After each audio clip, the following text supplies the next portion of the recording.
Good afternoon, everyone. The chairperson for today, the chief guest, Honorable Vice Chancellor, sir, the organizing committee, the faculty, research scholars and students, and also from the administration, people, well-wishers who are here this afternoon. I'm glad to present a talk on the types of ethno-medicinal practitioners and some indigenous knowledge systems of some Naga tribes today. And I thank the program committee for giving me the opportunity to give a small talk.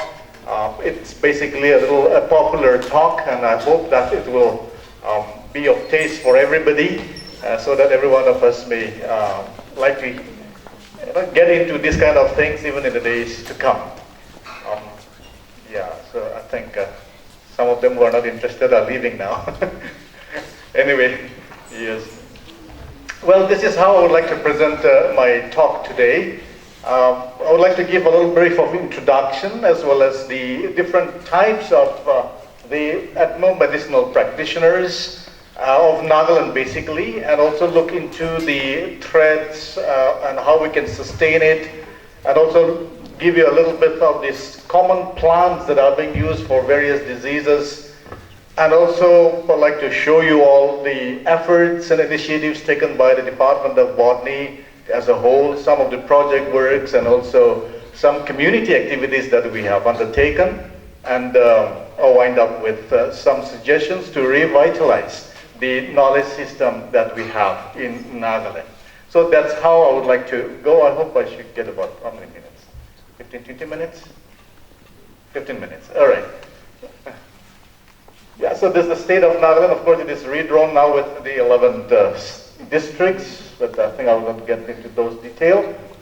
The tribal people of Nagaland actually is dependent on natural resources, and therefore we survived on the bioresources till date, and we still do survive on the bioresources that are available within our reach, and mostly so we see this happening more in the fringes of the boundaries between other states and other national, international boundaries as well. And so while depending on the natural resources, it's understood that the indigenous knowledge systems, or the traditional knowledge systems we call, or the ITK, is definitely a part of our social and of our cultural well-being, or is a part of our cultural life itself. And this ITK, or the indigenous knowledge systems, have sustained the tribal people across the world, and also the tribal people here in Nagaland. And since time immemorial, it has been going on, and we will see as we move along in the talk. So while we talk specifically on the medicinal point of view, the use of ethno-medicinal plants for treatment of various ailments is a common practice in the Naga society or among the Naga tribes. And so whenever we go to the villages or to the indigenous people, I think it's no surprise to get to see and hear people having the indigenous knowledge system, particularly using plants or even animals for the treatment of various diseases. And so these knowledge systems were passed down orally from one generation to the other. And today, realizing the benefits of using natural remedies, there seems to be a shift towards the use of ethno-medicinal plants. I think the common move, or the common shift, or maybe a paradigm shift, looking for the bioresources or plants or even animals as a substitute to the allopathic medicines that we have today, it's becoming a trend.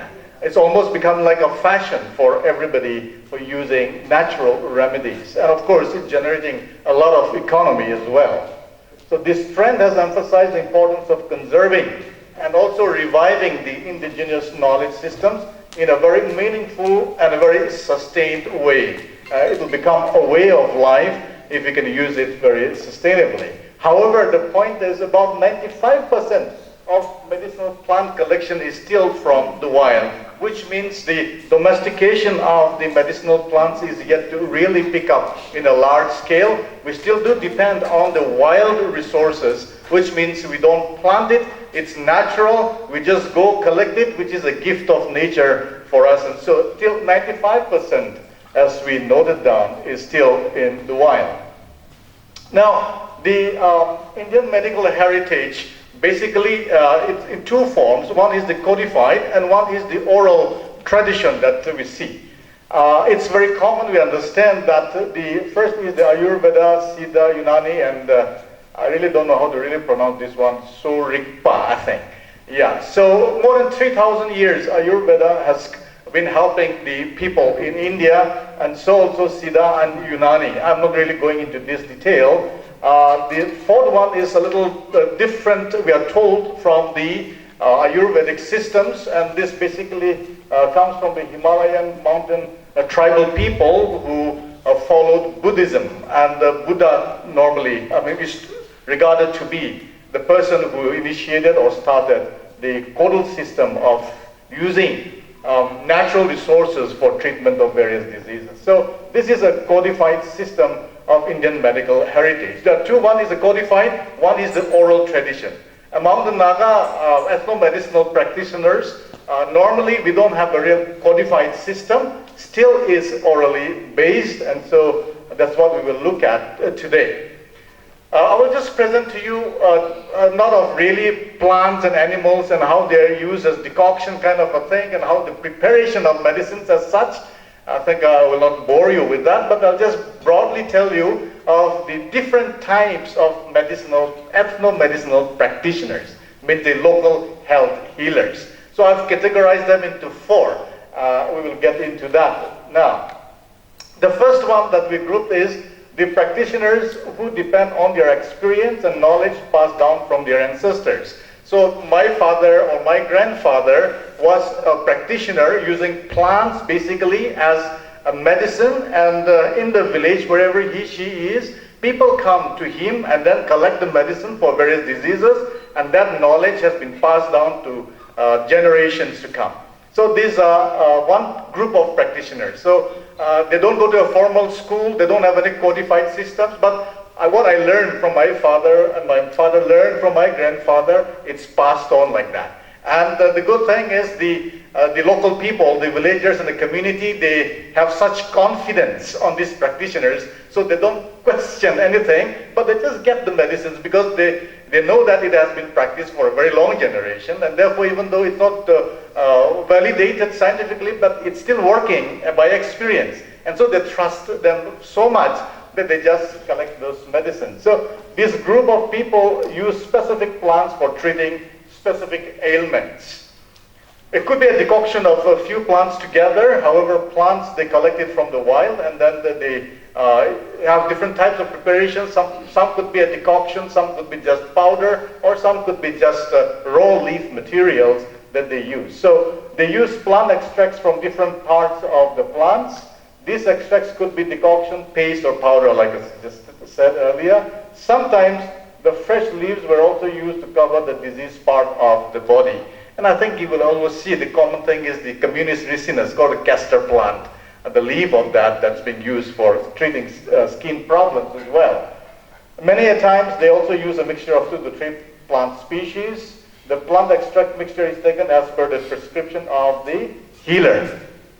So depending on what the healer says, for how many days and what amount to be taken, what will be the dose, that the practitioner normally tells them. So this is the first category of the ethno-medicinal healers. The second I would like to mention is the, what do we call, the practitioners that rely on spirits or visions they receive from supernatural beings. I think as per the the Department of Ayush and the National Plant Medicinal Board, this group of people normally don't fall under what we call as the traditional healers. However, in Nagaland we have this group of people also that depend on visions, that depend on the spirits. So this is a very interesting group. The group of healers have their own script.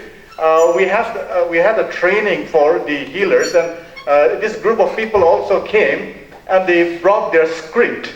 And then they showed us the script, and they said when God or the Spirit speaks to them in visions, they start writing. And the person who writes do not understand what he writes. Another person who gets this gift of interpretation will read that script, interpret it, and go to the field, collect the plants, and then do whatever is necessary. So that's a very interesting thing. I'll tell you a little bit more later on. However, as I said, the script is unintelligible for us. We try to read it, but we cannot read it. We don't have the gift of this, interpreting the writing. And they don't have alphabets or numbers. It's just like a curve kind of thing, running letters. I was searching for the photograph. I couldn't show you today. But that's another group. And so this group of people, they fast and pray for many days. This group of people are also hesitant many a times to really do that because, like I said, it's not passed down from generations. So it could be you or me. When the Spirit tells me to do that, I have to do it. So they have the fear of the Spirit, punishing them if they don't practice that. And we also have stories where the person have been paralyzed himself or herself for about a month because he disobeyed the Spirit to practice the healing thing. Yeah, so that is another very interesting group of practitioners. People who claim to have the spirits of animals, basically tiger and snake. I think it's a common story among the tribal people as well. And these are very, very interesting things. I don't know, I really cannot figure out how to bring it scientifically and say that you are physically flesh and blood, but in spirit of a human being, but you also have the spirit of a tiger or a snake, and then you live in that animal. And so, if your spirit is a tiger, you know where your tiger is moving around. When somebody attacks the tiger and hits you maybe on the forehead or wherever, you start feeling the pain yourself. And you also know where the birds are, where the animals are, the prey is there. And the good thing about them is that when the tiger is hurt, they say that they go to, they roam around, and so they also know which plant to take. And so when the tiger takes in the plant, the wound used to be healed. And this person who has the spirit of the tiger knows which plant the tiger ate. And so normally that is the thing. And they say it's very difficult to have the spirit of a snake. They prefer to be a tiger than a snake. And I think that's understood as well. We have a lot of stories. I will not elaborate on that, but very interesting stories about this group of people. They seem to share the pain and struggles of the animals. So these people may not be necessarily what we call healers traditional healers by profession, but they do prescribe certain plants for treatment. If somebody comes and asks them and say, "Can you please help me?" then they do prescribe this thing. And of course, when you lose what they call a cow or something in the village and you can't find it, you normally go to this group of people and say, "Can you please tell me where my cow is?" And that person will say, "Oh, it's roaming there and there. I nearly ate your cow last night." Kind of a thing. So a very interesting group of healers also. Another group, the fourth one that I would like to present is who specialize in bone fractures. Normally they're called as the bone setters, or I think locally we call them as Hqrs group of people. So these practitioners may not necessarily use plants for treatment as such like that. They normally treat by massage or physiotherapy. However, they use pieces of wood or straight stems or splints. A good thing is they don't use any kind of wood or any kind of splints, but they also know which one is good, which one will heal your bone if it's a fracture or if it is broken completely, and so on. It could be a fibrous thing, or it could be any kind of plants. And also they also use what we call as the paste as well. I think I've not mentioned this here. The paste also to apply on the outside, not to take by mouth, as such like that. And this knowledge is also passed down from one generation to generation, and they perfect the art or the skill by practice only. And many a times we see that they do much better job than with the doctors. Even though we go take X-ray and the medical cannot treat it, we just run to them, particularly for this kind of problem. So the bone setters is also another group of practitioners. So I just wanted to present this four group of different types or categories of practitioner, what they call traditional healers in Naga society. Few problems that we face in terms of documentation of traditional knowledge here in Nagaland. In some cases, the traditional knowledge on effective use of plants acquired through years of experience was very difficult to document. Why? Because the traditional practitioners hesitate to tell what plants they took. They hesitate to tell. They don't want to tell exactly, oh, this plant I've taken, or I've taken this. And they will say, oh, fine, there's a plant there, something like that. I used to take that. But when they say exactly which one it is, then they would not like to completely come forward and say. Some of the reasons they say is because if somebody finds the plant, what they call the property of medicine from that plant will not be effective anymore. And so they don't want to tell. And specifically, those practitioners who get the visions or the prophecies from God, they say they don't know. We ask them and say, can you tell us or show us the plant? They say, no, we don't know. They go and just collect it as per the leading of the Spirit. And next time when they go, they also don't know.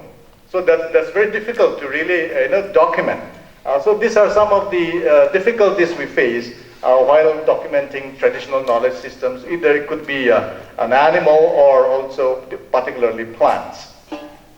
Some of the threats to ITK, the indigenous traditional knowledge, the lack of scientific approach could be one of the reasons. It's by practice, and so they just do that, but there's no proper scientific methodologies that they use to do it, even in terms of making decoction or making powder in the process of making medicines. It's just by way of practice. So there is no purification, there is no what they call scientific way of managing or making medicines and such like that. So that is also one way that we can think as a threat, because people sometimes don't trust that kind of medicines also. Market value of their products could not support their families. So this group of people, they mostly do practice this and like a social service. They help people only. So people come, if people would like to give something, they give a few rupees, 10, 20 rupees or 50 rupees. Apart from that, they don't normally charge. So we ask, why don't you make a fixed rate of your medicines or decoctions? They say, no, if you do that, our profession will not be good. And therefore they don't charge any money. And it is very taxing on them. They do that and they do the cultivation, so they find it very difficult to balance this profession. So that is one thing that unable to really sell, or they cannot sustain their livelihood by using these medicines only. Many a times their treatments become free assistance only, like I said. Is it somebody comes, okay, you take this, another one comes, you take. So it's just a social service, it's just to help the villagers or help the community. And in the long run, since it's not sustaining anybody, in that sense, the ITK is threatened in the sense it will slowly degrade or it will vanish because it's not sustainable. So certain sustainable measures to conserve and enhance the existing knowledge system of practitioners. We have the workshops and also the training programs, and these are some of the suggestions that the practitioners themselves came forward, and so I'm putting it here, that the traditional healers should be acknowledged and duly certified by the government. This is a process, I think, even the Ayush department is looking forward to it, but still haven't really come forward to really certify. And until unless they get the certification, to look for assistance from various funding agencies becomes a big problem. And so this is one thing that they were suggesting. Assistance should be provided to revalidate the applicants with scientific approaches for future generations. So in a small way, for example, the drying of leaves or drying of or decoction kind of a thing, the scientific way of how do they filter, get some mechanized thing so that it will be scientifically available. So that is something that they need assistance from the industry also. Appropriate technology should be applied for market viable products. And I think that's always something that the scientific community and even the pharmaceuticals are always looking forward to, looking for these things. So marketability of their product should be created is another thing. If we can do this, hopefully the ITK will be sustainable. That's what is projected here. Cultivation of medicinal plants can be a fruitful alternative for the farmers of Northeast India. medicinal plants are there, but like I said, the cultivation in a multitude or which can provide the demands of the factory, it's a problem. And so if we can cultivate in a huge amount so that we can harvest it and supply it to the factories or pharmaceuticals that are required, I think that is thing we can look forward to. Of course, a few species of Hqrs polyphylla, and of course, Aquileia gallocha is being cultivated here in Nagaland. But apart from that, we don't have a huge cultivation as such. So I think we can still look forward to that. Our northeast region is a storehouse of medicinal plants and so on, and then we can, other species needs to be conserved. It is evident that tribals have tremendous passion for medicinal plants. And it's very interesting because when we go to a rural area in a village and ask who are the traditional practitioners, then almost everybody seems to be practicing medicine. They will come, oh, I use this, I use that. And so, you know, the passion of all these things so much among the tribal people, which we can tap that. Now, these are some of the plant species that are being used as decoction and so on. I think I will not really get into all these things, but like I said, we have listed plant species, the family of plants, then the parts used, what disease is being treated. Like, for example, the decoction of the plant is used to treat liver and spleen disorders, diabetes, rheumatic pain, and dysentery. Leaf paste is used against insect bite. Seeds, again, the seeds are being used against snake bite like an antidote. So they are using this, but at what quantity and you know, to quantify it is, I think that we need to really also look into further detail. So I will not really go through all the plant lists that I have listed here. Some of the common plants that we have collected and documented as ethnomedicinal plants. So different parts of plants, whole, roots, rhizomes, leaf, flower, fruit, everything. Yeah. And as I said, some of the, I'm taking a lot of time, so some of the initiatives the Department of Botany took, as well as the efforts that we have put into document the traditional practitioners on. Since 2008, we had the workshop on traditional healers practices in Nagaland. That's one workshop. I think this is one of the first workshops that we had for the healers. This is also the same thing on aromatic plants in 2008. Interestingly, in 2010, there was a road show in Mokokchung, and Department of Botany, along with the Traditional Healers Association. When we had the seminar workshop, we formed an association for traditional healers. And so with the traditional healers, we have put up a tent, what do we call them? Stall to exhibit the traditional medicine. So that's one of the initiatives that we took as a community outreach.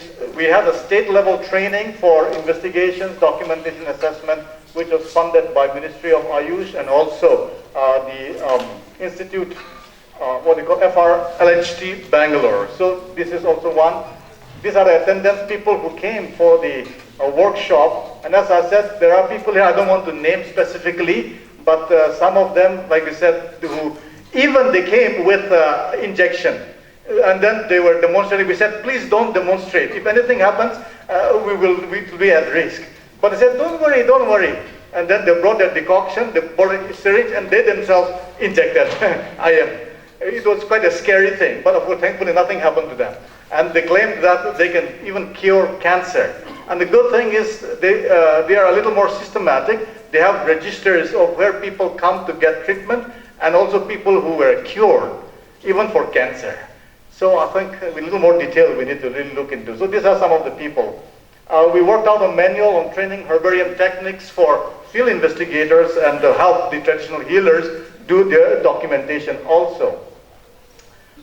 This is the prior informed consent that we have. Whenever we get or go for documentation, ask the information or traditional knowledge system, we get their prior consent.